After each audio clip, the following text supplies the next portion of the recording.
Hi friends, ಶಾಂತ star ಚಾನಲ್ಗೆ ಸ್ವಾಗತ.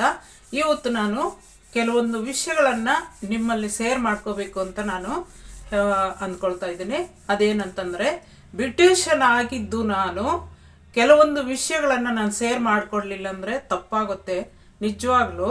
ಯಾಕಂತಂದರೆ ಎಷ್ಟೋ ವಿಡಿಯೋಸನ್ನು ನಾನು ನೋಡಿದ್ದೀನಿ, ಎಲ್ಲರೂ ಕೂಡ ಬಂಗು ಹೋಗುತ್ತೆ ಮತ್ತು ಇದೆಲ್ಲನೂ ಹೋಗ್ಬಿಡುತ್ತೆ ಅಂತ, ಮತ್ತೆ ಇಲ್ಲೆಲ್ಲ ಲಿಪ್ಸ್ ಹತ್ರ ಇರೋವಂಥ ಕಲೆ, ಕಪ್ಪು ಕಲೆ ಕೂಡ ಹೋಗ್ಬಿಡುತ್ತೆ ಅಂತ ಎಷ್ಟೋ ಜನ ವಿಡಿಯೋಸಲ್ಲಿ ತುಂಬಾ ಶೇರ್ ಮಾಡಿರೋದನ್ನು ನಾನು ನೋಡ್ತಾ ಇದ್ದೀನಿ. ನೋಡಿ ಫ್ರೆಂಡ್ಸ್, ನಾನು ಸತ್ಯವಾದ ವಿಷಯವನ್ನು ಹೇಳ್ತಾ ಇದ್ದೀನಿ. ಯಾಕಂತಂದರೆ ನಾನು ಬ್ಯೂಟಿಷಿಯನಲ್ಲಿ ಈಗಾಗಲೇ 20 ವರ್ಷದಿಂದ ನಾನು ಬ್ಯೂಟಿಷಿಯನನ್ನು ಮಾಡ್ತಾ ಬಂದಿದ್ದೀನಿ. ಅದರಲ್ಲಿ ಎಷ್ಟೋ ಕ್ರೀಮ್ಗಳನ್ನು ಕೂಡ ನಾನು ಉಪಯೋಗಿಸಿದ್ದೀನಿ. ಆದರೆ ಬಂಗು ಅನ್ನೋದು ಹೋಗೋದೇ ಇಲ್ಲ. ಯಾವುದೇ ಕ್ರೀಮನ್ನು ಉಪಯೋಗಿಸಿದ್ರು ಕೂಡ ಬಂಗು ಅನ್ನೋದೇ ಹೋಗೋದಿಲ್ಲ. ಯಾಕಂತಂದರೆ ಕ್ರೀಮ್ಸಲ್ಲಿ ಕೆಮಿಕಲ್ಸ್ ಯೂಸ್ ಇದ್ದೇ ಇರುತ್ತೆ. ಅದರಿಂದ ಕಪ್ಪು ಕಲೆ ಅನ್ನೋದು ನಾವು ಒಂದು ಫೇಶಿಯಲ್ ಮಾಡಿಸ್ಕೊಂಡಾಗೂ ಕೂಡ ಅದು ಸ್ವಲ್ಪ ದಿನ ಕವರ್ ಮಾಡ್ಬೋದೇ ಹೊರತು ಅದನ್ನು ನಾವು ಪೂರ್ತಿ ಹೋಗ್ಲಾಡ್ಸೋಕ್ಕೆ ಆಗೋದಿಲ್ಲ ಫ್ರೆಂಡ್ಸ್. ನೋಡಿ, ನನಗೂ ಪೂರ್ತಿನೂ ಬಂಗಿತ್ತು. ನೋಡಿ, ಈ ಸೈಡ್ಗೆ ಬಂದ್ಬಿಟ್ಟಿದೆ. ಇವಾಗ ಸೈಡ್ಗೆ ನೋಡಿ ಗೊತ್ತಾಗ್ತಾ ಇದೆ ಅಂತ ಅನಿಸುತ್ತೆ, ಹೋಗ್ತಾ ಇದೆ. ಈ ಕಡೆ ಸೈಡ್ಗೂ ನೋಡಿ ಹೋಗ್ತಾ ಇದೆ. ಈ ಕಪ್ಪು ಕಲೆ ಕೂಡ ನಾವು ಕಡಿಮೆ ಮಾಡ್ಕೋಬೋದೇ ಹೊರತು ಅದನ್ನು ಪೂರ್ತಿ ಹೋಗ್ಲಾಡ್ಸೋಕ್ಕೆ ಆಗೋದಿಲ್ಲ. ಬಂಗು ಅನ್ನೋದು ಏನಕ್ಕೆ ಬರುತ್ತೆ ಅಂತ ನಾನು ಹೇಳ್ತೀನಿ. ಬಂಗು ಅನ್ನೋದು ಏನಕ್ಕೆ ಬರುತ್ತೆ ಅಂತಂದರೆ, ನಾವು ತುಂಬಾ ಬಿಸಿಲಲ್ಲಿ ಕೆಲಸ ಮಾಡಿದಾಗ, ನಾವು ತುಂಬಾ ಬಿಸಿಲಲ್ಲಿ ಓಡಾಡಿದಾಗ ನಮಗೆ ಕಪ್ಪು ಕಲೆ ಅನ್ನೋದು ಬರುತ್ತೆ. ಯಾಕಂತಂದರೆ ಸನ್ ಟ್ಯಾನ್ ಅಂತ ಕರೀತಾರೆ. ಅದರಿಂದಾಗಿ ಆ ಸನ್ ಟ್ಯಾನ್ ಅನ್ನೋದು ಬಂದೇ ಬರುತ್ತೆ ಫ್ರೆಂಡ್ಸ್. ನಾವು ಆ ಸನ್ ಟ್ಯಾನನ್ನು ಮತ್ತೆ ನಾವು ಹೋಗ್ಲಾಡ್ಸ್ಕೋಬೋದು. ಅಂದರೆ ಕಪ್ಪು ಕಲೆ ಪೂರ್ತಿ ಹೋಗ್ಲಾಡ್ಸಕ್ಕಂತ ಹೋಗೋದಿಲ್ಲ. ನಾವು ಬಂಗು ಕೂಡ ಆದಷ್ಟು ನಾವು ಕಾಣಿಸ್ದಿರ ಅದನ್ನು ನಾವು ಮ್ಯಾನೇಜ್ ಮಾಡ್ಕೋಬೋದೇ ಹೊರತು ಪೂರ್ತಿ ಹೋಗ್ಲಾಡ್ಸೋಕ್ಕೆ ಆಗೋದಿಲ್ಲ. ಅದು ಹೋಗೋದು ಯಾವಾಗ ಅಂತಲೂ ಕೂಡ ಹೇಳ್ತೀನಿ ಫ್ರೆಂಡ್ಸ್. ಯಾರೇ ಹೆಣ್ಮಕ್ಳಲ್ಲಿ ನೋಡಿ, ಡೇಟ್ ಆಗುವಷ್ಟು ವರ್ಷಗಳು ಕೂಡ ಬಂಗು ಅನ್ನೋದು ಹೋಗೋದಿಲ್ಲ. ಮತ್ತು ಇದು ಹೆರಿಡಿಟಿ ಮೇಲೆ ಕೂಡ ಬರುತ್ತೆ. ಹೆಣ್ಮಕ್ಳಿಗೆ ವಂಶ ಪಾರಂಪರೆ ಅಂತ ಹೇಳ್ತಾರೆ. ತಾಯಿಗಾಗಲಿ ತಂದೆಗಾಗಲಿ ಯಾರಿಗನ್ನ ಇದ್ದರೆ ಇದು ಹೆರಿಡಿಟಿಗೆ ಅಂತ ಬರುತ್ತೆ. ಹೆರಿಡಿಟಿ ಮೇಲೆ ಕೂಡ ಮಕ್ಕಳಿಗೆ ಬರ್ಬೋದು. 20 ವರ್ಷ 21 ವರ್ಷಕ್ಕೆ ಇಲ್ಲ 28 ವರ್ಷಕ್ಕೆ ಸ್ಟಾರ್ಟ್ ಆಗ್ಬೋದು ಬಂಗು ಅನ್ನೋದು. ಫಸ್ಟ್ ಇಲ್ಲಾಗಲಿ ಸ್ವಲ್ಪ ಕಪ್ಪು ಕಲೆಗಳು ಬರೋದುಂಟು. ಅದು ಮತ್ತೆ ನಾವು ಬಿಸಿಲಿಗೆ ಹೋದಾಗೆಲ್ಲ, ಬಿಸಿಲಲ್ಲಿ ಇದ್ದಾಗ ಅಷ್ಟೂ ಕೂಡ ನಾವು ಅದು ಜಾಸ್ತಿ ಹೋಗ್ತಾ ಇರುತ್ತೆ. ಸನ್ ಟ್ಯಾನ್ ಅನ್ನೋದು ಜಾಸ್ತಿ ಆಗುತ್ತೆ. ನಾವು ಅದರಿಂದ ಅವಾಯ್ಡ್ ಮಾಡ್ಕೋಬೋದು ಅಂತಂದರೆ, ನೀವು ಕೆಮಿಕಲ್ಸ್ ಯೂಸು ಯಾವುದೇ ಕ್ರೀಮ್ಸನ್ನು ಉಪಯೋಗಿಸ್ಬೇಡಿ. ನೀವು ಬ್ಯೂಟಿಷಿಯನ್ಗೆ ಹೋಗಿ ಪಾರ್ಲರಲ್ಲಿ ನೀವು ಬ್ಯೂಟಿ ಪಾರ್ಲರಲ್ಲಿ ನೀವು ಫೇಶಿಯಲ್ ಆಗಲಿ ಬ್ಲೀಚ್ ಆಗಲಿ ಅಂತ ಅದು ಮಾಡಿಸ್ಕೊಂಡ್ರು ಕೂಡ 28 ದಿನ ಅಷ್ಟೇ ಅದು ಅವಾಯ್ಡ್ ಮಾಡ್ಕೋಬೋದು. ಅದ್ರ ಮೇಲೆ ಆಗೋದಿಲ್ಲ. ಅದು ಮತ್ತೆ ಮಾಮೂಲಿ ಸ್ಟಾರ್ಟ್ ಆಗುತ್ತೆ ಅದು. ಯಾಕಂದರೆ ನಾನು ಬ್ಯೂಟಿಷಿಯನ್ ಮಾಡ್ತಾನೆ ಇದ್ದೀನಿ, ಈಗಲೂ ಮಾಡ್ತಾ ಇದ್ದೀನಿ. ಮತ್ತು ಅದನ್ನು ನಾವು ಅವಾಯ್ಡ್ ಮಾಡ್ಕೊಳ್ಳೋದು ಹೇಗೆ? ಮತ್ತು ನೋಡಿ, ಇಲ್ಲಿ ಕಪ್ಪು ಕಲೆ ಏನಕ್ಕೆ ಬರುತ್ತೆ ಅಂತ ಅದನ್ನು ಹೇಳ್ತಾ ಇದ್ದೀನಿ. ಕಪ್ಪು ಕಲೆ ಬರೋದು ಅಂತಂದರೆ, ನಮಗೆ ಏನಾದರೂ ಹೈ ಎಫೆಕ್ಟ್ ಅಂತಂದರೆ, ಕಣ್ಣಿನ ವೀಕ್ನೆಸ್ ಏನಾದರೂ ಇದ್ದರೆ, ಕಣ್ಣುಗಳು ವೀಕ್ನೆಸ್ ಏನಾದರೂ ಇದ್ದರೆ, ಅದಕ್ಕೆ ಪೌಷ್ಟಿಕ ಆಹಾರಗಳು ಏನಾದರೂ ಕಡಿಮೆ ಇದ್ದರೂ ಕೂಡ ಈ ಕಪ್ಪು ಕಲೆ ಅನ್ನೋದು ಬರುತ್ತೆ. ಆ ಕಪ್ಪು ಕಲೆನ ನಾವು ಹೋಗ್ಲಾಡ್ಸ್ಕೋಬೇಕಂತಂದರೆ ಕೂಡ ನಾವು ಕೂಡ ಅದಕ್ಕೆ ಒಂದು ನಾನು ರೆಮಿಡಿ ಹೇಳ್ತೀನಿ. ಆ ರೆಮಿಡಿನ ನೀವು ಮಾಡ್ಕೊಳ್ಳಿ ಮನೆಯಲ್ಲಿ. ಅದನ್ನು ನೀವು ಆ ರೆಮಿಡಿನ ನೀವು ಮಾಡ್ತಾ ಹೋದರೆ ಈ ಕಪ್ಪು ಕಲೆ ಅನ್ನೋದು ಕೂಡ ನಿಮಗೆ ಕಡಿಮೆ ಆಗ್ತಾ ಹೋಗುತ್ತೆ. ಮತ್ತು ಮುಖದ ಮೇಲೆ ರಿಂಕಲ್ಸ್ ಬರುತ್ತೆ. ಏಜ್ ಆಗ್ತಾ ಎಷ್ಟೋ ಜನಕ್ಕೆ, ಅಂದರೆ ಕೆಲವರಿಗೆ ಪುಷ್ಟಿಯಾಗಿರುವಂಥವ್ರಿಗೆ 45 ವರ್ಷದ ಮೇಲೆ ರಿಂಕಲ್ಸ್ ಬರ್ಬೋದು, 50 ವರ್ಷದ ಮೇಲೆ ಬರ್ಬೋದು, ಈ ಥರ ಇರುತ್ತೆ. ಇನ್ನು ಕೆಲವರಿಗೆ 60 ವರ್ಷದ ಮೇಲೆ ಬರ್ಬೋದು. ಯಾಕಂದರೆ ಅವರು ಪೌಷ್ಟಿಕ ಆಹಾರ ತೆಗೆದುಕೊಳ್ತಾ ಇರ್ತಾರೆ. ಅದರಿಂದಾಗಿ 60 ವರ್ಷದ ಮೇಲೆ ಬರ್ಬೋದು ಫ್ರೆಂಡ್ಸ್ ಆ ಥರ ರಿಂಕಲ್ಸು. ಈ ಕಪ್ಪು ಕಲೆಗಳು ಅನ್ನೋದು ಕೂಡ ಬರ್ತಾ ಬರ್ತಾ ಜಾಸ್ತಿ ಆಗ್ಬೋದು. ಅದರಿಂದಾಗಿ ನಾವು ಅದನ್ನು ಅವಾಯ್ಡ್ ಮಾಡ್ಕೋಬೇಕು ಅಂತಂದರೆ ನಾನು ಒಂದೇ ಒಂದು ರೆಮಿಡಿ ಹೇಳ್ತಾ ಇದ್ದೀನಿ. ಆ ರೆಮಿಡಿಯಿಂದ ನೀವು ಮಾಡ್ಕೋಬೋದು. ನೋಡಿ, ಇಲ್ಲೆಲ್ಲ ಕೂಡ ರಿಂಕಲ್ಸ್ ಬಂದ್ಬಿಡ್ಬೋದು ಹೆಣ್ಮಕ್ಳಿಗೆ. ಯಾಕಂದರೆ ಸ್ಮೂತ್ ಆಗಿಬಿಡುತ್ತೆ, ಏಜ್ ಆಗ್ತಾ ಆಗ್ತಾ ಸ್ಮೂತ್ ಆಗಿಬಿಡುತ್ತೆ. ಸ್ಮೂತ್ ಆದಾಗ ಅದು ರಿಂಕಲ್ಸ್ ಬಂದ್ಬಿಡುತ್ತೆ. ಯಾಕಂದರೆ ಥಿಕ್ನೆಸ್ ಇರೋದಿಲ್ಲ, ಸ್ಟ್ರಾಂಗ್ ಇರೋದಿಲ್ಲ ಬಾಡಿ, ಅದರಿಂದಾಗಿ ಕಡಿಮೆ ಆಗ್ಬೋದು, ಅದು ರಿಂಕಲ್ಸ್ ಬಂದ್ಬಿಡ್ಬೋದು. ಅದರಿಂದಾಗಿ ನಾವು ಅದನ್ನೆಲ್ಲ ಕೂಡ ನಾವು ಸ್ವಲ್ಪ ಮಟ್ಟಿಗೆ ಅವಾಯ್ಡ್ ಮಾಡ್ಕೋಬೋದು. ಅಂತಂದರೆ ನಾನು ಈಗ ತೋರಿಸುವಂಥ ಆಯಿಲನ್ನು ನೀವು ಮಸಾಜ್ ಮಾಡ್ಕೊಳ್ಳಿ. ಅದು ನಿಮ್ಮ ಮನೆಯಲ್ಲೇ ನೀವು ಉಪಯೋಗಿಸುವಂತಹ ಆಯಿಲೇ ಫ್ರೆಂಡ್ಸ್. ಇದರಿಂದ ನೀವು ಆದಷ್ಟು ಮಟ್ಟಿಗೆ ನೀವು ಅವಾಯ್ಡ್ ಮಾಡ್ಕೋಬೋದು. ನಾನು ಇಷ್ಟು ವರ್ಷದಿಂದ ನಾನು ಬ್ಯೂಟಿ ಪಾರ್ಲರಲ್ಲಿ ಬ್ಯೂಟಿಷಿಯನ್ ಮಾಡಿದ್ರು ಕೂಡ ನಾನು ಒಂದು ದಿನಕ್ಕೂ ನಾನು ಮೊದಲು ಆಸೆಗೋಸ್ಕರ ನಾನು ಪಾರ್ಲರಲ್ಲಿ ನನ್ನ ಅಷ್ಟಿಗೆ ನಾನು ಮಸಾಜ್ ಮಾಡ್ಕೊಳ್ತಾ ಇದ್ದೆ, ಫೇಶಿಯಲ್ ಮಾಡ್ಕೊಳ್ತಾ ಇದ್ದೆ, ಬ್ಲೀಚ್ ಮಾಡ್ಕೊಳ್ತಾ ಇದ್ದೆ. ಆದರೆ ಈಗ ಒಂದು 10-15 ವರ್ಷಗಳ ಈಚೆಗೆ ನಾನು ಒಂದು ದಿವಸನೂ ನಾನು ಬ್ಯೂಟಿಷಿಯನ್ನಲ್ಲಿ ನಾನು ಫೇಶಿಯಲ್ ಮಾಡ್ಕೊಂಡಿಲ್ಲ, ಬ್ಲೀಚ್ ಮಾಡ್ಕೊಂಡಿಲ್ಲ ಫ್ರೆಂಡ್ಸ್. ಯಾವುದಾದ್ರೂ ಈ ಥರ ಹೇರ್ ರಿಮೂವ್ ಮಾಡ್ಕೊಳ್ಳೋದು ಅದೆಲ್ಲ ಮಾಡೋಕ್ಕೂ ಹೋಗೋದಿಲ್ಲ. ಯಾಕಂದರೆ ಅದರಿಂದ ತೊಂದರೆ ಇದೆ ಅಂತ ನನಗೆ ಗೊತ್ತು, ಅದರಿಂದ ನಾನು ಮಾಡ್ಕೊಳ್ಳೋದಿಲ್ಲ. ಮಾಡಿದರೂ ಕೂಡ ವೇಸ್ಟು, ಮಾಡಿದರೂ ಕೂಡ ಪ್ರಯೋಜನ ಇಲ್ಲ, ಮತ್ತೆ ಮಾಮೂಲಿ ಆಗುತ್ತೆ. 28 ದಿವಸ ಅಷ್ಟೇ, ಮತ್ತೆ ಮಾಮೂಲಿ ಆಗುತ್ತೆ. ಅದರಿಂದಾಗಿ ನಾನು ಒಂದೇ ಒಂದು ರೆಮಿಡಿ ಹೇಳ್ತೀನಿ. ನೋಡಿ, ನನ್ನ ಹ್ಯಾಂಡ್ಸ್ ಯಾವ ರೀತಿ ಇದೆ ನೋಡಿ, ಎಷ್ಟು ಸ್ಮೂತ್ ಇದೆ. ಈಗ ವಿಂಟರ್ ಕಾಲದಲ್ಲೂ ಕೂಡ ಈ ರೀತಿ ಸ್ಮೂತ್ ಆಗಿದೆ ನೋಡಿ, ಎಷ್ಟು ಸ್ಮೂತ್ ಇದೆ. ಫೇಸು ನೋಡಿ, ಫೇಸ್ ಕೂಡ ಸ್ಮೂತ್ ಆಗಿದೆ. ನಾನು ಏನೇ ಬರೀ ಫೇರ್ ಆ್ಯಂಡ್ ಲವ್ಲಿ ಬಿಟ್ಟರೆ ಇನ್ನು ಯಾವುದೇ ಕ್ರೀಮನ್ನು ಉಪಯೋಗಿಸೋದಿಲ್ಲ. ಯಾವುದೇ ಬ್ಲೀಚ್ ಆಗಲಿ, ಫೇಶಿಯಲ್ ಆಗಲಿ, ಯಾವುದೇ ನಾನು ಕ್ರೀಮ್ಸ್ ಕೂಡ ಉಪಯೋಗಿಸೋದಿಲ್ಲ. ನೋಡಿ ಯಾವ ರೀತಿ ಇದೆ.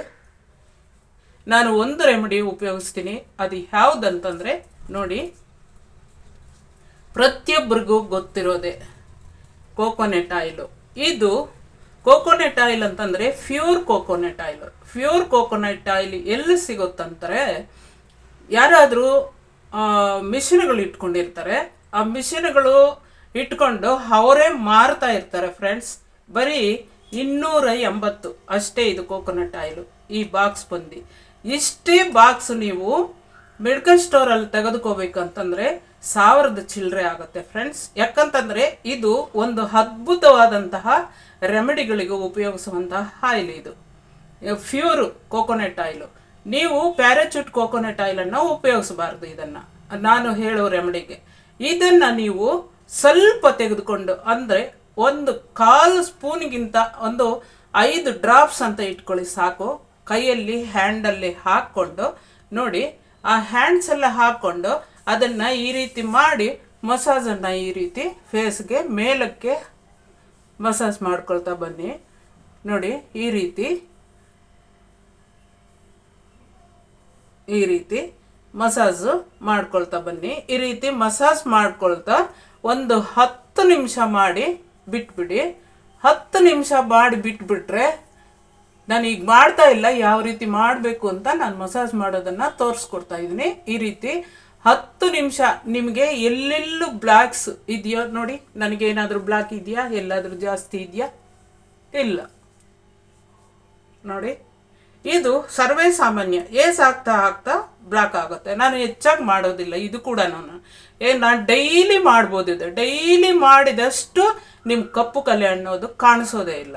ಡೈಲಿ ಈ ರೀತಿ 5 ನಿಮಿಷ ಮಸಾಜ್ ಮಾಡಿಕೊಂಡು 2 ಅವರ್ ಬಿಟ್ಟು ಇಲ್ಲ 1 ಅವರ್ ಬಿಟ್ಟು ಸ್ನಾನ ಮಾಡಿಬಿಡಿ.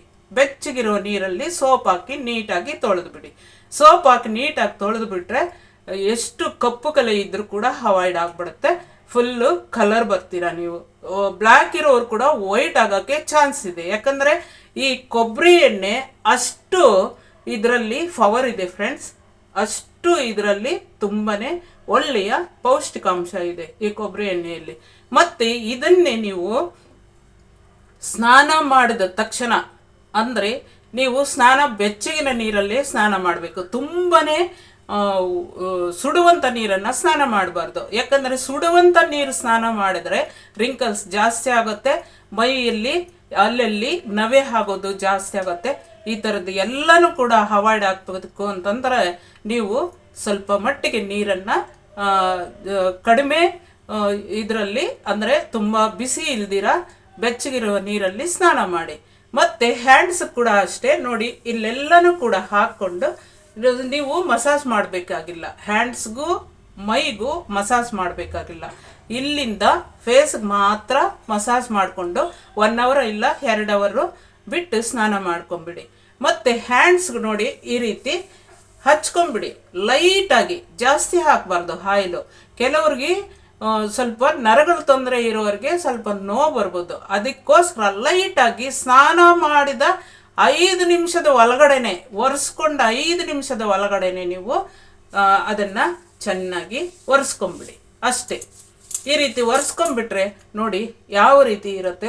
ವಿಂಟರ್ ಕಾಲದಲ್ಲಿ ಕೂಡ ಈ ರೀತಿ ಇರುತ್ತೆ. ಸೇಮು ಸ್ಮೂತಾಗಿ ಅಷ್ಟೇ ಚೆನ್ನಾಗಿ ಕಾಣೋಕ್ಕೆ ಸಾಧ್ಯ. ಮೈ ಕೂಡ ಅಂತೆ ನವೆ ಇರೋದಿಲ್ಲ. ಈ ಕೊಬ್ಬರಿ ಎಣ್ಣೆ ಹಚ್ಚಿರೋದ್ರಿಂದ ಸ್ನಾನ ಮಾಡಿದ ತಕ್ಷಣ ನಿಮ್ಗೆ ಎಲ್ಲೆಲ್ಲಿ ನವೆ ಆಗುತ್ತೋ ಅಂಥ ಜಾಗದಲ್ಲೆಲ್ಲ ಹಚ್ಕೊಳ್ಳಿ. ನವೆ ಅನ್ನೋದು ಆಗೋದಿಲ್ಲ.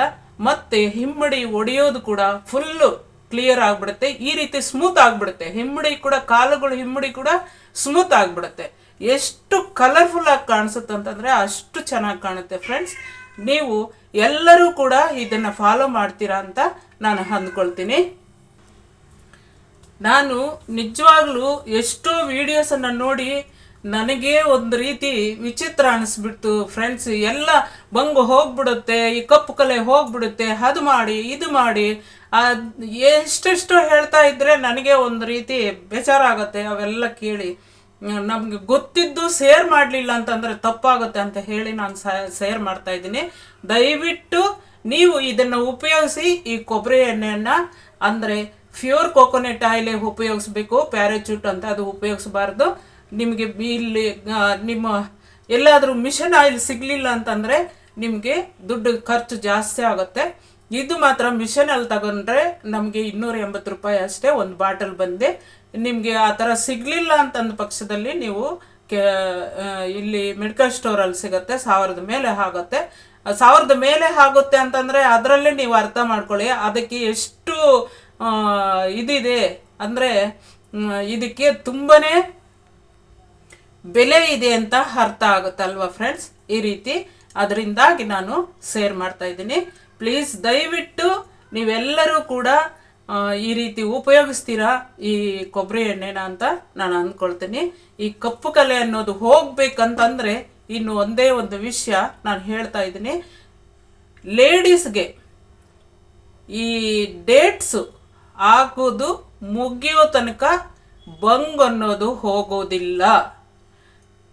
ಈ ಯಾರೇ ಲೇಡೀಸ್ ಆಗಲಿ 50 ವರ್ಷದ ನಂತರನೇ ಈ ಬಂಗ್ ಅನ್ನೋದು ಹೋಗೋದು. ಅಷ್ಟರ ತನಕ ಯಾರು ಏನೇ ಮಾಡಿದ್ರೂ ಹೋಗೋದಿಲ್ಲ.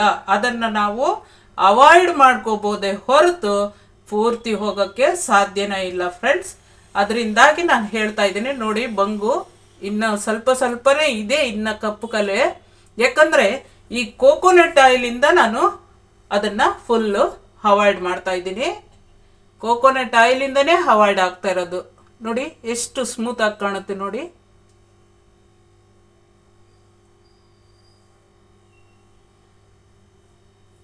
ಅಲ್ಲಲ್ಲಿ ಇದೆ ನೋಡಿ. ಇನ್ನು ಈ ಕೋಕೋನಟ್ ಆಯಿಲಿಂದನೇ ನನಗೆ ನಿಜವಾಗ್ಲೂ ಬೆನಿಫಿಟ್ ಇದೆ ಅಂತ ನನಗೆ 100% ಗೊತ್ತು. ನಾನು ಅದನ್ನೇ ನಿಮಗೆ ಶೇರ್ ಮಾಡ್ತಾ ಇದ್ದೀನಿ. ಎಲ್ಲರೂ ಉಪಯೋಗಿಸಿ ಬಂಗನ್ನು ಅವಾಯ್ಡ್ ಮಾಡ್ಕೊಳ್ಳಿ.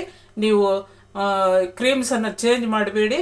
ಮತ್ತು ಸೋಪ್ ಮಾತ್ರ ನಾನು ಯೂಸ್ ಮಾಡೋದು ಯಾವುದು ಅಂತಂದರೆ ಮೆಡಿಮಿಕ್ಸ್ ಫ್ರೆಂಡ್ಸ್. ಯಾಕಂತಂದರೆ ತುಂಬ ನೊರೆ ಬರುವಂಥ ಸೋಪನ್ನು ಉಪಯೋಗಿಸ್ಬೇಡಿ ಫೇಸ್ಗೆ. ತುಂಬ ನೊರೆ ಬರುವಂಥ ಸೋಪ್ ಉಪಯೋಗಿಸಿದ್ರೆ ನೊರೆ ಬರೋದು ಏನಕ್ಕೆ ಅಂತಂದರೆ ಕೆಮಿಕಲ್ ಜಾಸ್ತಿ ಹಾಕಿರ್ತಾರೆ. ಅಂಥ ಸೋಪನ್ನು ಉಪಯೋಗಿಸಿದರೆ ಇನ್ನೂ ಜಾಸ್ತಿ ಆಗುತ್ತೆ, ರಿಂಕಲ್ಸ್ ಆಗುತ್ತೆ, ಕಪ್ಪು ಕಲೆಗಳು ಜಾಸ್ತಿ ಆಗುತ್ತೆ. ಅದರಿಂದ ನೋಡಿ, ಮೆಡಿಮಿಕ್ಸ್ ಅಂತಂದರೆ ಅದು ಆಯುರ್ವೇದಿಕ್ ಸೋಪು. ಆ ಸೋಪ್ನಲ್ಲಿ ತುಂಬಾ ಕೆಮಿಕಲ್ಸ್ ಯೂಸ್ ಇರಲ್ಲ. ನೀವು ಆ ಥರ ಸೋಪನ್ನು ನೀವು ಉಪಯೋಗಿಸ್ಬೋದು. ಮತ್ತು ಸೋಪು ಅಂತಂದರೆ ಕೆಲವರು ಕೊಬ್ಬರಿ ಎಣ್ಣೆ ಮಿಕ್ಸ್ ಮಾಡಿರುವಂಥ ಸೋಪ್ಸ್ ಇರುತ್ತೆ, ಅಂಥವನ್ನ ಬೇಕಂತಂದ್ರು ನೀವು ಉಪಯೋಗಿಸ್ಕೋಬೋದು ಫ್ರೆಂಡ್ಸ್. ಪ್ಲೀಸ್ ಎಲ್ಲರಿಗೂ ಇಷ್ಟ ಆಗಿರುತ್ತೆ. ಈ ನಾನು ಹೇಳಿರುವಂಥ ರೆಮಿಡಿನೂ ಇಷ್ಟ ಆಗಿರುತ್ತೆ, ಮತ್ತು ನಾನು ಮಾಡಿರುವಂಥ ವಿಡಿಯೋ ಕೂಡ ನಿಮಗೆ ಇಷ್ಟ ಆಗಿರುತ್ತೆ ಅಂತ ನಾನು ಅಂದ್ಕೊಳ್ತೀನಿ. ಪ್ಲೀಸ್ ಎಲ್ಲರಿಗೂ ನನ್ನ ಧನ್ಯವಾದಗಳನ್ನು ಶೇರ್ ಮಾಡ್ತಾ ಇದ್ದೀನಿ, ಧನ್ಯವಾದಗಳನ್ನು ಅರ್ಪಿಸ್ತಾ ಇದ್ದೀನಿ. Thank you very much.